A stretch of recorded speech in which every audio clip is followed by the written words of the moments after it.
या फिर हम लोग ये कह सकते हैं कि हम लोग अक्सर जो है ट्यूशन किया करते हैं, या तो हम लोग अपने गार्जियन से ट्यूशन करते हैं, या हम लोग अपने जो है भाइयों से ट्यूशन करते हैं, या फिर हम लोग अपने टीचर से ट्यूशन करते हैं कि सर क्या बताएं, पढ़ते तो हैं लेकिन भूल जाते हैं। पहला क्वेश्चन है। दूसरा क्वेश्चन है, काफी विद्यार्थी ऐसे क्वेश्चन करते हैं कि हम क्या पढ़ें क्योंकि हमारा दिमाग ही कमजोर है। ये दूसरा क्वेश्चन है, यानी अपने दिमाग का जो है, अपने दिमाग को जो है कमजोरी की तरफ दर्शाते हैं।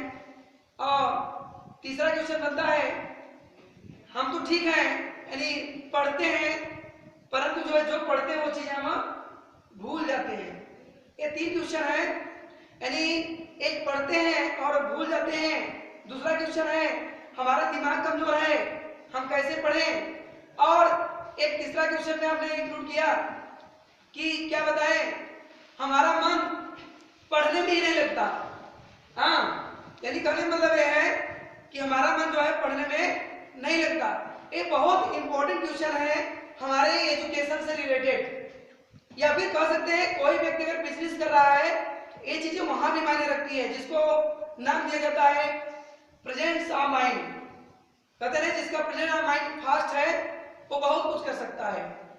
तो आज आइए हम लोग देखते हैं क्या रियल में जो ये समस्याएं हैं, तीनों समस्याएं हैं, क्या इन समस्याओं का कोई हल है। और इस हल के लिए हम एक बहुत बड़ी बात बताना चाहेंगे आप लोगों को। ये हल जिसके पास समस्या है उसी के पास इसका हल है। जैसे कहते नहीं है कि हमारे पास पैसा नहीं है, उस समय हमें पैसा प्राप्त करने के लिए दूसरों का हेल्प लेना पड़ता है, फिर हमें मेहनत करके उस पैसे को प्राप्त करना होता है या कहीं जाकर ड्यूटी करना होता है। लेकिन इस समस्या का हल प्रत्येक स्टूडेंट और प्रत्येक व्यक्ति के पास होता है। सोचिए जो चीजें दूसरों के पास होता है उस चीज को हम लोग प्राप्त करने के लिए क्या नहीं करते हैं, लेकिन जो चीजें हमारे पास है हम उस चीज का या उस चीज को हम लोग प्राप्त नहीं कर पाते हैं, उसका कारण क्या है। तो हम आपको एक तरफ से समझाना स्टार्ट करेंगे, क्योंकि कोई भी चीज ज्यादा तेजी से समझ लेंगे तो तेजी से भूल भी जाएंगे, और जो आसानी से समझेंगे या बहुत धीरे धीरे उन्नति करेंगे या फिर धीरे धीरे उसको समझने का प्रयास करेंगे तो काफी दिन तक वो टिकता है। आइए हम लोग पहला टॉपिक स्टार्ट करते हैं।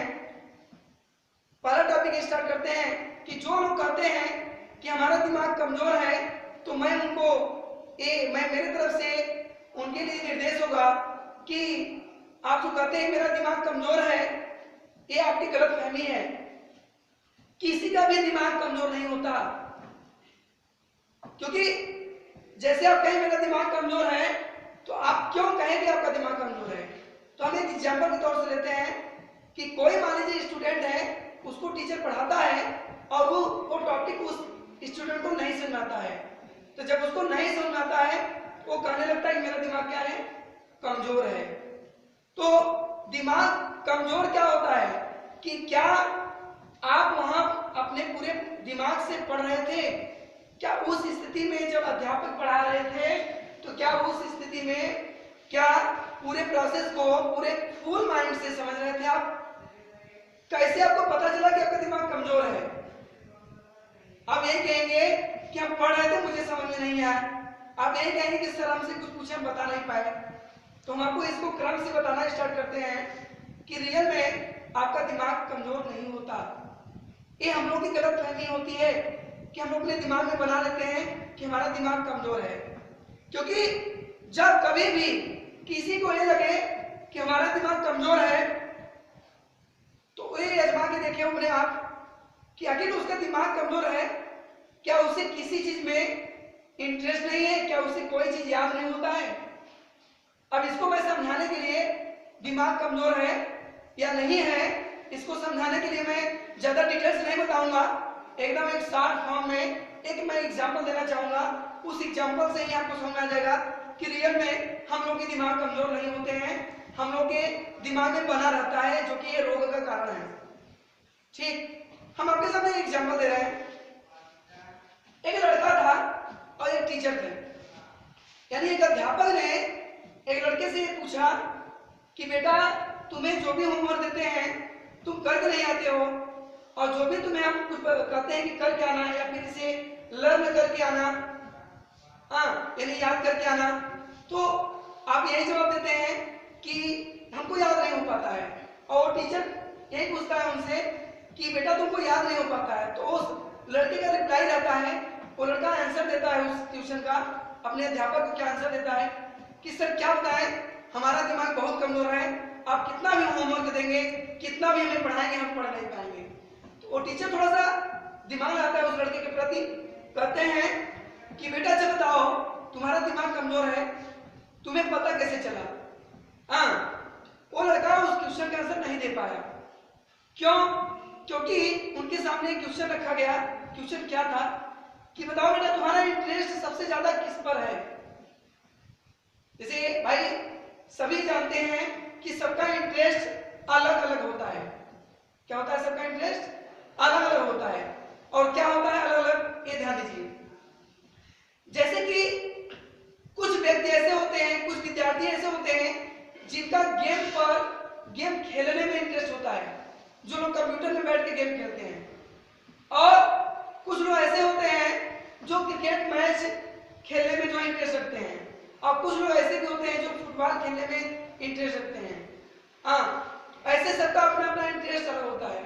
और कुछ लोग तो ऐसे भी होते हैं, आप लोग जानते होंगे कि टेलीविजन देखने में ज्यादा शौक रखते हैं, और कुछ लोग साउंड से सुनने में ज्यादा इंटरेस्ट रखते हैं। ठीक है, सबका अलग अलग इंटरेस्ट होता है। जब वो अध्यापक ने उस स्टूडेंट से पूछा कि बताइए आपका बेटा इंटरेस्ट किसमें सबसे अधिक है, उस लड़के का आंसर होता है कि सर मेरा इंटरेस्ट सबसे ज्यादा क्रिकेट खेलने में है। तो उन्होंने क्या पूछा था ये चीजें, उसके दिमाग को चेक करना चाहते थे कि उसका दिमाग कमजोर है या फिर वो समझता है कि कमजोर है, क्योंकि समझना और कमजोर होना अलग अलग बातें होती हैं। ठीक, तो उन्होंने क्वेश्चन क्या किया कि जब आपका इंटरेस्ट क्रिकेट में है, तो उनको इंटरेस्ट आया क्वेश्चन पूछने का, तो उन्होंने क्रिकेट से संबंधित कुछ क्वेश्चन करते हैं उस बच्चे से। पहला क्वेश्चन करते हैं कि भारत में जो क्रिकेट मैच होता है उसमें जो खेलते हुए प्लेयर होते हैं उसमें कितने प्लेयर खेलते हुए रहते हैं उस टाइम? तो उसने तुरंत आंसर दे दिया कि सर 11 प्लेयर खेलते रहते हैं उस समय। भाई से फील्ड में जब जाएंगे क्रिकेटर तो 11 ही प्लेयर होते हैं ना, तो उन्होंने आंसर दे दिया। दूसरा क्वेश्चन उन्होंने पूछा कि बेटा बताओ उसमें जब खेलते हैं तो बैट्समैन जब जाते हैं खेलने के लिए तो उसमें कितने लोग बैटिंग करने जाते हैं एक साथ? तो उन्होंने तुरंत आंसर दिया, वो लड़का ने तुरंत आंसर दे दिया भाई कि सर 2 लोग जाते हैं। बहुत अच्छी बात है। अच्छा बाली कितने लोग एक साथ फेंकते हैं? सर 1 लोग एक साथ फेंकते हैं। तो उन्होंने पूछा 1 ओवर में कितने बॉल होते हैं? तो उन्होंने बताया, माने उस लड़के ने आंसर दिया कि 1 ओवर में 6 बॉल होते हैं। तब उससे एक क्वेश्चन पूछा गया और टीचर ने लास्ट क्वेश्चन किया कि बताइए जब वर्ल्ड कप जीते, हाँ वर्ल्ड कप जब जीते, ये लास्ट जो इंडिया वाले जीते थे वर्ल्ड कप, हाँ तो उस वर्ल्ड कप में सबसे बड़ा योगदान किस प्लेयर का था? तो तुरंत खुश हो गया। भाई प्लेयर तो सभी थे लेकिन सबसे बड़ा योगदान उन्होंने उस बच्चे ने 2 लोगों को बताया। एक जो है गौतम गंभीर को बताया और एक महेंद्र सिंह धोनी को बताया गया। ठीक, और थे तो बहुत प्लेयर लेकिन सबसे बड़ा योगदान गौतम गंभीर और किसको बताया गया? महेंद्र सिंह धोनी के बारे में बता दिया गया, उस लड़के ने बताया। ठीक, अब टीचर को दौड़ा गया।